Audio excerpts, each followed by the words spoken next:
So welcome back, everyone. So two votes for option B, right?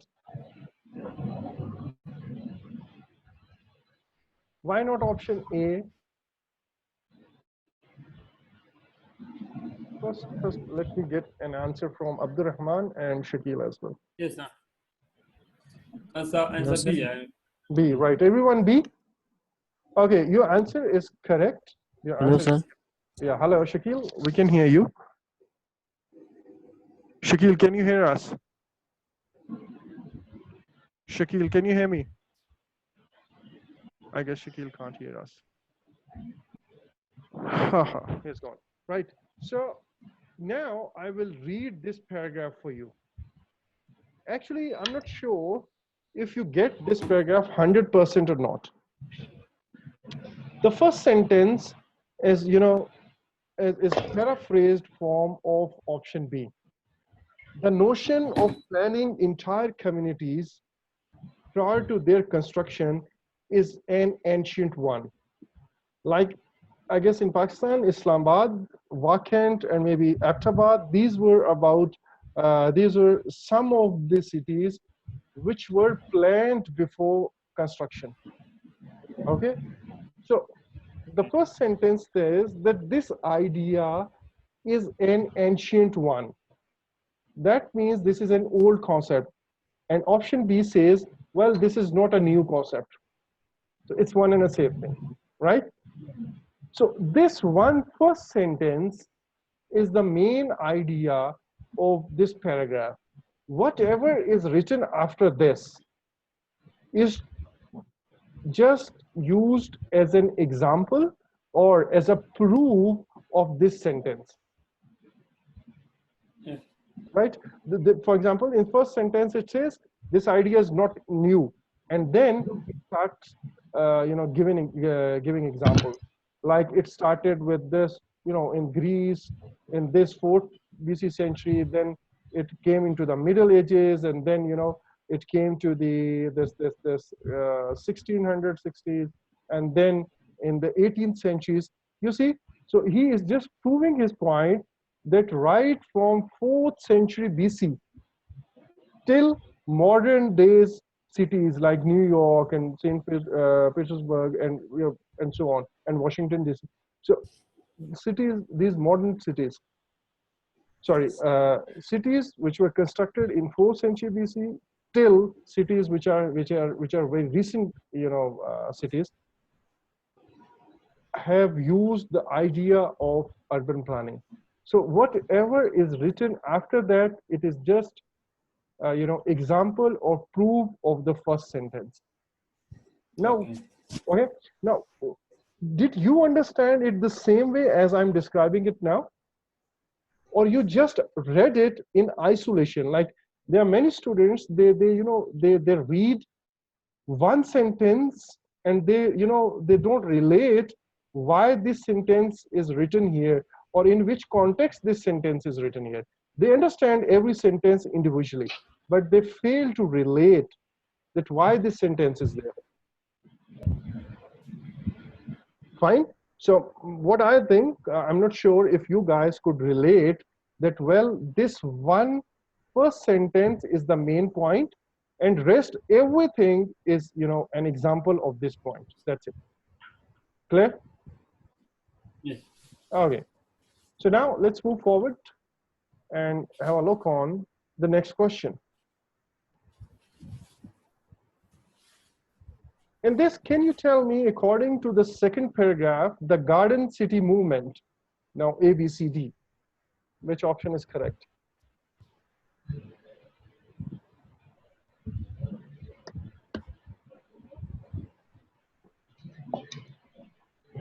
D. D for dog? Yes. Okay.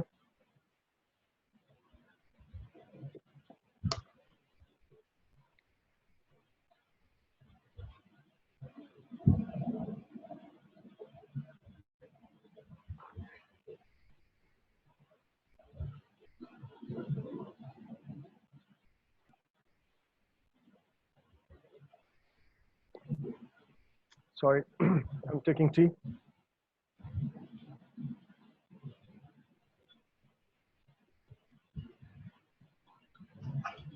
Come on, guys.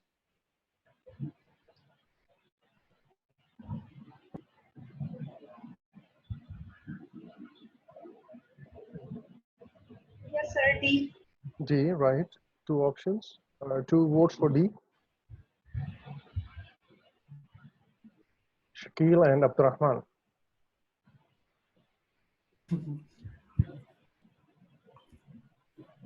D, sir.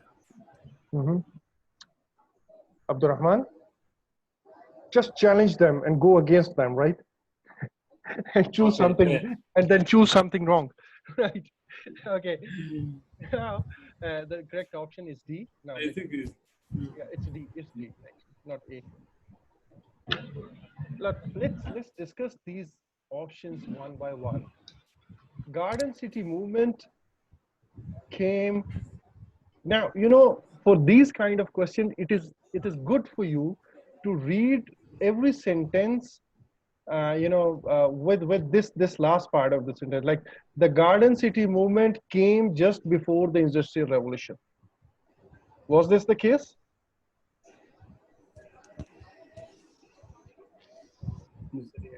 no. No, it came after. Actually, it came in response to the industrialization. Now here, as I told you in the very first or second lecture, I guess, that please try to put yourself in that situation. Once you're reading a passage, try to put yourself in that time, in that era. Like here, just think that in 19th century, what do we mean by later part of 19th century? That in 1890 or 1880, after 1880 and so on. Historically, I hope you must be knowing that historically, this was the time when industrialization started. There used to be no factories before that. Okay, people used to work maybe locally in their houses. Whatever was being produced was produced locally in the houses. But after, in the later part of the 19th century, industrialization started. And that industrialization actually gave birth to a number of good and bad things. Like, if you study all your management books, you would see that these early management books were written by people, or you can say the owners of these industries. Like, let's say there were 50 factories working in some area, so, and one of them was extraordinarily successful. So the CEO or the manager of that factory wrote a book on management sciences and blah blah. So these were the good things. But at that time, if you see, labor had no rights. At that time, all of a sudden, automobiles, the cars and the motorcycles, they were invented and they came on the road. Before that, obviously, there was no proper road for these things. There used to be horses and carts. You see why I'm telling you everything? Because you have already read these things somewhere. You already know this information. If you have that information in your mind, trust me, it is going to help you. So what happened after the industrialization? People started moving towards big cities for jobs, and these industries, they started in problem of pollution actually. So if you see, this garden city movement arose after, when as a reaction to pollution and crowding of the industrial revolution. This era is actually known as industrial revolution, right? So in 1890, this Harvard published the book Tomorrow, A Peaceful Path to Real Reform. Now you see, that was a reform. This industrialization was a reform. But he said that, well, instead of jumping in this industrialization race, let's move forward, or let's advance in a more peaceful way. That means by addressing pollution, in which he laid out his ideas concerning the creation of new economically viable towns. Now, this was one thing. People just started rushing towards big cities, and there was some issues of obviously accommodation issues. So he introduced an idea of creating new economically viable towns. He believed that these towns should be limited in size. All of a sudden, the big cities like London and maybe New York, these cities got crowded, and pollution rose in these cities. So he thought that, well, these cities should be limited in size and density. What does this mean? Sorry, density. It's Yeah. maybe the space between Less the population. No. Something correct. Let me start. Actually, lesser number of people per square feet. You can say. Like lesser houses, or lesser number of houses, or lesser number of people in a particular, you can say, in a particular square area, whatever it is. Like if you in Pakistan, if you go to Karachi, uh, within maybe 30, or you can say within maybe 100 meters square, you may find 100 people living in a maybe 6 stories or 10 stories flats. But if you go into a village over 100 meters square area, there might be only 1 or 2 houses. That's it. Okay, so density means people or houses per unit area. So now, I mean, in this particular case, density means this thing. So he says, what does this give you an idea? This gives you an idea that, well, there should be houses with some space in between. I guess Abdurrahman was about to say this point, right? And surrounded with a belt of undeveloped land. What does this mean? Having a green belt where they Yeah, can. like it's in Islamabad, right? So if I'm creating this city, like this city, okay, this city should be surrounded by an undeveloped land. That means the jungle around this city should remain there. This word development is something very strange. When I say undeveloped, it means greenery. It means these jungles have not been developed into cities, right? So this jungle will actually address the pollution issues, or you can say this jungle should be enough to cater the environmental needs of this city. Okay, I'm sorry, this is really a mess. This is not a jungle, but just consider it as a jungle. So now believe that these towns should be limited in size and surrounded by this. The idea gained enough attention and financial backing to lead to the creation of, now this was the first townhouse which was built, as a result of this all, whatever happened. So now this is the background actually. Okay, now this was the first such garden city after First World War. The second town built following this, but there was another town which was built based on the same idea. Now, if I see, the idea of garden city movement came just before the industrialization, that is wrong. It came after the actually as a reaction to the industrial revolution. Then this was held back by a war and lack of funds. But actually, if you see, it got financial backing. yeah.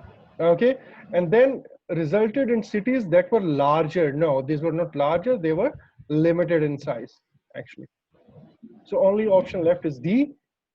Garden city movement was designed to combat problems caused by the modernization. As I told you, that after the industrialization, these were the problems: pollution and crowding.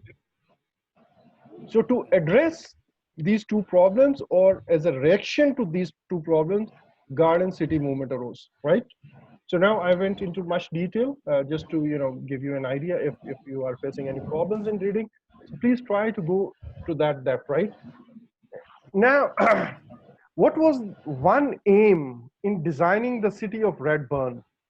Please read this paragraph and give me an answer. And Amjad, you are banned. You'll be the last one to answer me now.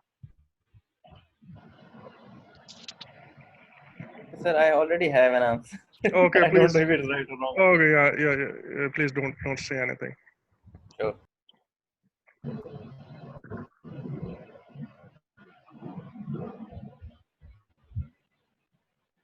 So B. Okay.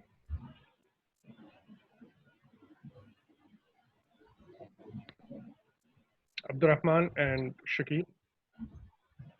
Sir, B. Right, Abdurrahman. Yeah. Okay, this time you're not going against them? No. No, that's good. That's good. You see, that's barka in that, right? And Amjad, what is your That's answer? same. Same, right? So now this was, one point I want to tell you. One aim in designing the city. Aim. If you see, Redburn was intentionally designed. Number one. Number two, conceived as a community, which would be safe for children. Okay, now to create something totally different, no, this was this was followed on the basis of Harvard's ideas. So it was not something different, it was based on the same idea. To make sure people could park their cars close to their home, there was nothing like that. And then to increase green spaces by designing houses with garden houses, there was no concept like that. Okay, who will explain me now this sentence that I'm going to mark in blue color now? Amjad, you will tell me later on, not now. You'll be the last one to tell me. And this applies for all my questions, for all my coming lessons now.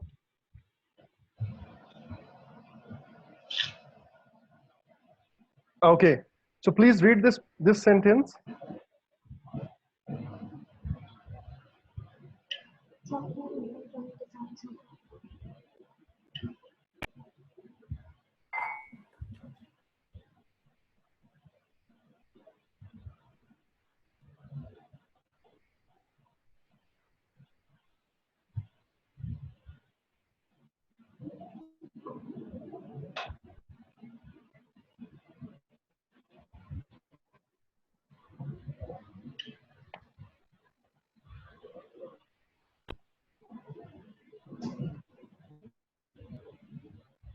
Please be quick.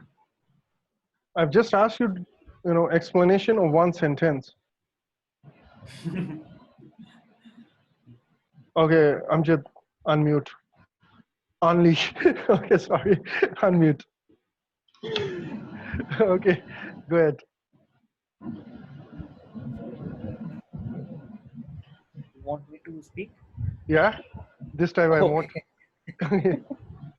Okay. Okay. So, here the idea is that the writer is explaining a few new concepts, or you can say which had been implemented at Redmond, from which the future communities will be influenced or Well done, benefited. well done, well done. So if you see, several urban designs were pioneered at Redburn. So that means there were some concepts which first time were introduced in Redburn. There used to be no concept, before Redburn. And what are those concepts like? Including the separation of pedestrians and vehicles. I just told you, if you think it is about 1920s now. So obviously, that was the time when cars and motor scooters maybe came onto the road. So previously, there used to be only paths. That those paths were used for maybe horses, for carts, and for human beings. There was no need of pedestrian paths, or you can say footpaths. Got it? So this was the first time that these footpaths or pedestrian paths were introduced in this Redburn. Similarly, the concept of super blocks, like if I create a series of houses here, then a series of houses here, and then a series of houses here, and then a series of houses here, and I leave a green park here, which this is a commonly held park for everyone, and this concept is still I've seen in many of the societies, or you can say neighborhoods in Pakistan, right? So now the concept of super blocks, again, this was the first time this concept was used. And actually, these designs which were pioneered here or which were used first time here in Redburn would influence later planned communities. Means the communities which were built after Redburn followed this trend. They were influenced by these ideas. Clear? Yes. Okay. So now let's move to the last part, and here I will discuss 2 points, something about true false and something about actually this idea. What do the towns of Greenbelt, Green Hills, and Greendale all have in common? Very interesting.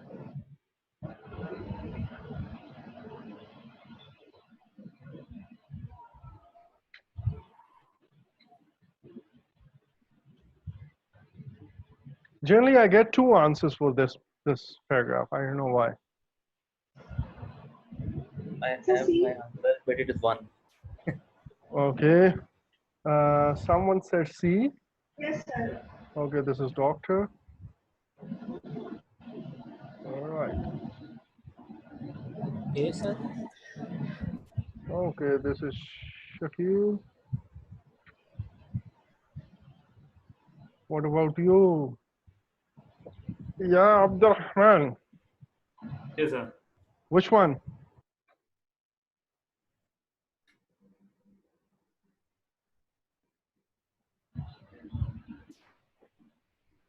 Mm,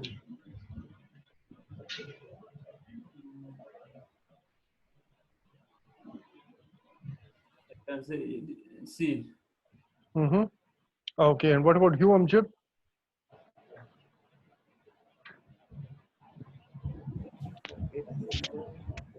See, but I have a small confusion now. But if you give me 2 or 3 minutes, I can again refine my answer, please. Okay, sure.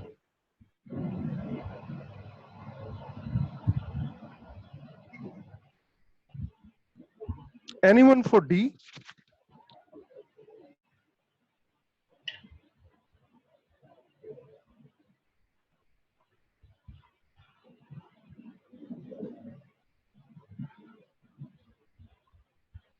Okay, Amjad, just give me an answer and let's discuss this thing.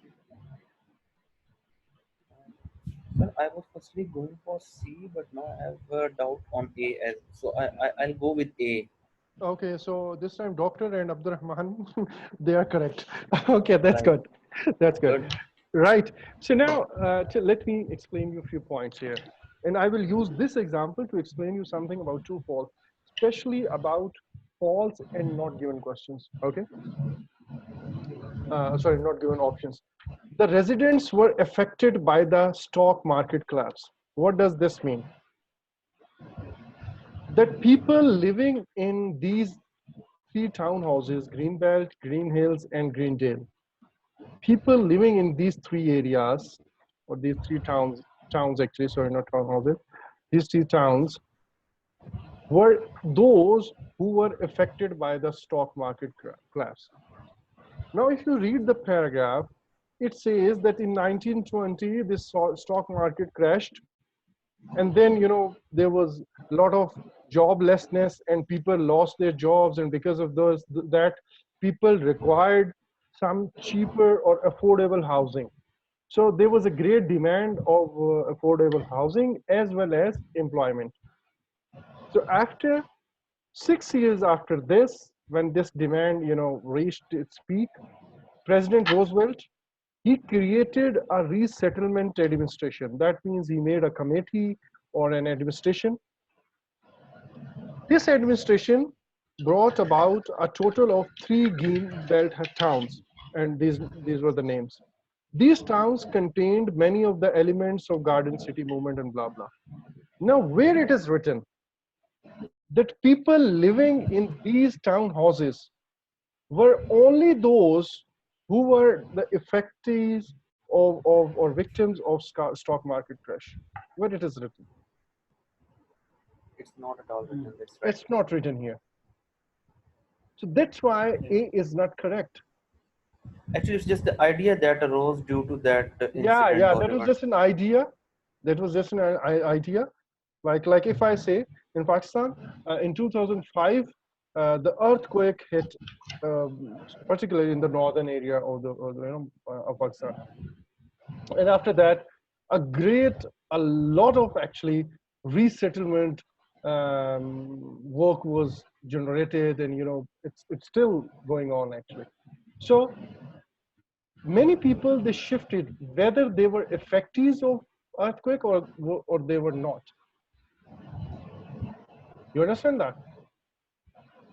Like if government announced, if government Anjad is from Balochistan, let's say, and the government announced something that people who have domicile of Balochistan will get these in these lands. Now Amjad is settled in a different city, but still you may get that area, that house or that land.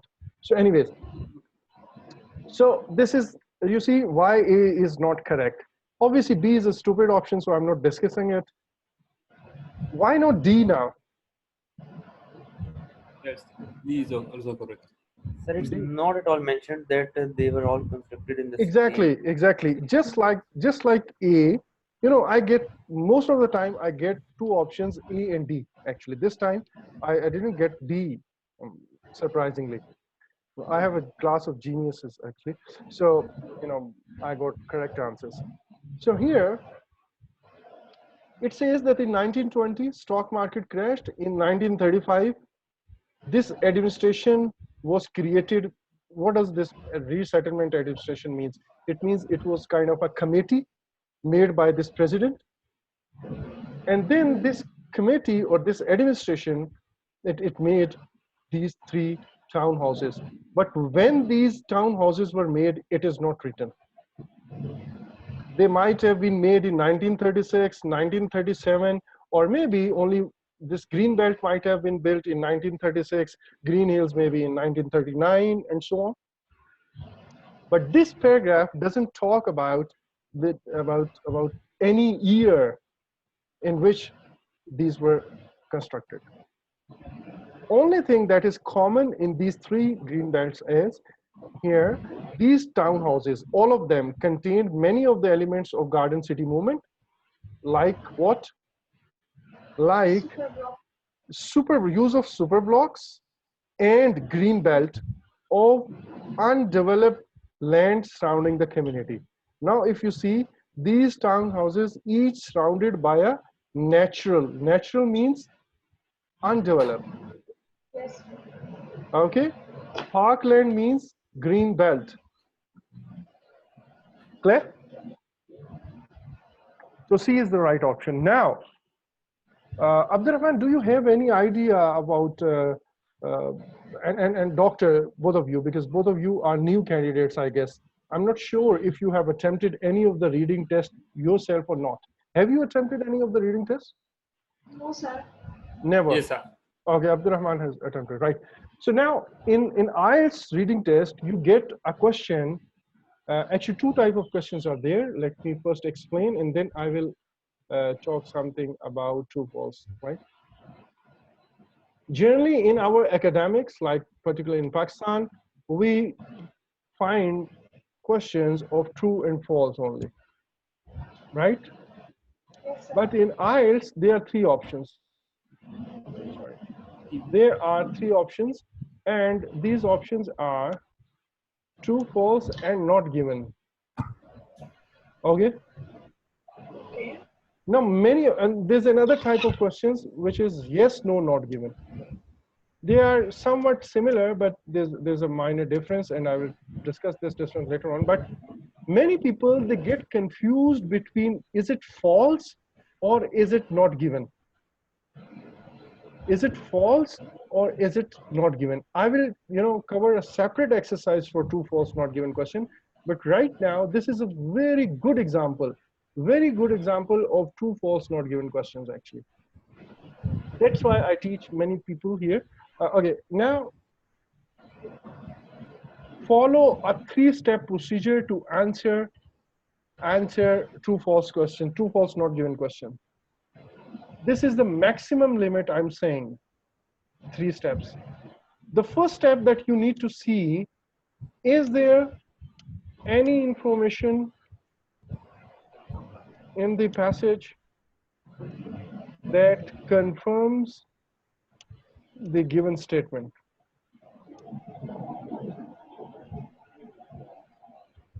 What do I mean by given statement? Means the statement that is given in the true false question. Okay, is there any statement given there?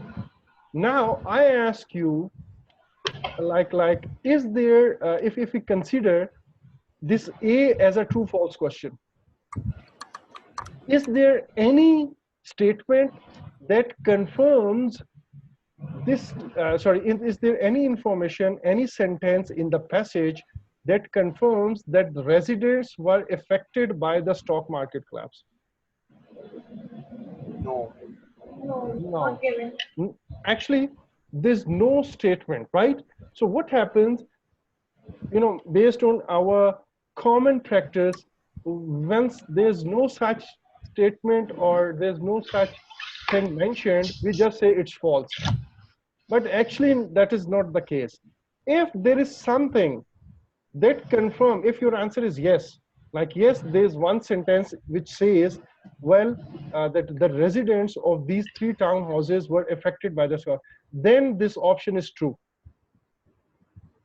Okay, but if your answer is no, if your answer is no, that there's no statement that confirms, there's no information in the passage that confirm this statement, in that case, move to step 2. Don't jump to the conclusion, just move to step 2. And what is that statement? Is there any information in the passage that negates, or you can say that contradict the given statement? Now you tell me, is there anything which tells you that, well, people living in these 3 communities were not affected by the stock market crash? No. No. Again, if your answer is yes here, then it is false. But if your answer is again no, then these 2 no means it's actually not given question. Its correct answer is not given. Clear? Is this point clear? Clear. Clear. Yes. Now, okay, fine. So here, let me finish this up, and then there are some more things that I want to tell you. When I say that, is there any information in the passage that negates or that contradicts? It means, like, if let's say in this passage, if there would have been something written like, in two of the communities, residents residents were those who were affected by the stock market collapse. So that means this is again a conflicting statement, because given statement here is saying that all 3 townhouses, the residents of all these 3 towns were affected by the stock market collapse. But the passage is saying that only two of the people, residents of two of these communities were affected by the stock market collapse. You getting it? Yes. So, that contradiction may come in any way. Now, let me give you one more example. Like, let's say the temperature in summer is up to, let's say 10 degrees centigrade, right? Now, oh, sorry, not 10, sorry, make it 50%, right? The temperature in summers increases up to 55 degrees centigrade. Let's say this sentence, this is a statement given to you and you are asked that is it true or false? Is it true or false? I'm making it just to make it something interesting. I'm saying it's 40. So the temperature in summers increases up to 40 degrees centigrade. Fine. If there is something written in the passage, the temperature in the summers drops up to 40 degrees. So what is the contradiction here? Drops. So this is false. You getting it? If it is written that, well, the temperature in summer increases up to 45 degrees centigrade. Now, what is the contradiction here? This temperature 45 degrees. So again, this is false. So now, if it is like that, and if I say temperature in the winters, now what is the contradiction? Not given. No. Contradiction is there. It is False. winter. False. Okay. Okay. Right? Like this statement is saying that it increases up to 40 degrees in summers, but here it is in winters. Let's say even if it is summers, and here it says the humidity. Okay, and doctor, your answer might be correct. Here again, like it can be not given, or in a context, it can be false, right? Similarly here, if I say winters, as doctor said, winters, so it means it might be wrong, it might be correct, or it might be, sorry, it might be false, or it might be not given. It depends in the context. But here I wanted to tell you that if there is any information in the passage that negates or contradicts, like sometimes we say this contradiction may be in temperature, maybe this contradiction may be in increases or decreases or drops, this contradiction may be in summers or something. Is that clear? If you find any contradiction, then that option will be no. Oh, sorry, false. Now, what about D here? Can you see this? They were all constructed in the same year. If I ask you, is it true, false, or not given? What would you say? Not given.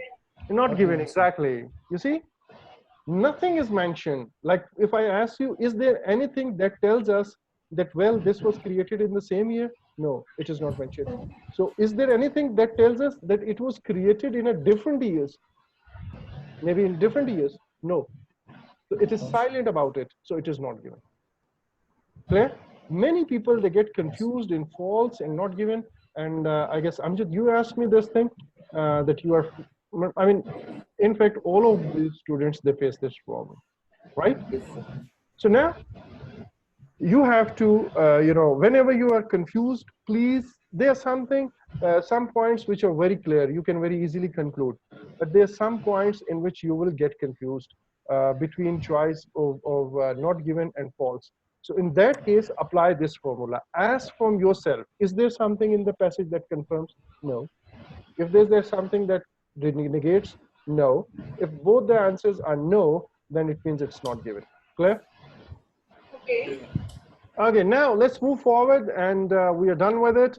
Now, identifying the information in a passage. So a preamble has been set for you already. So now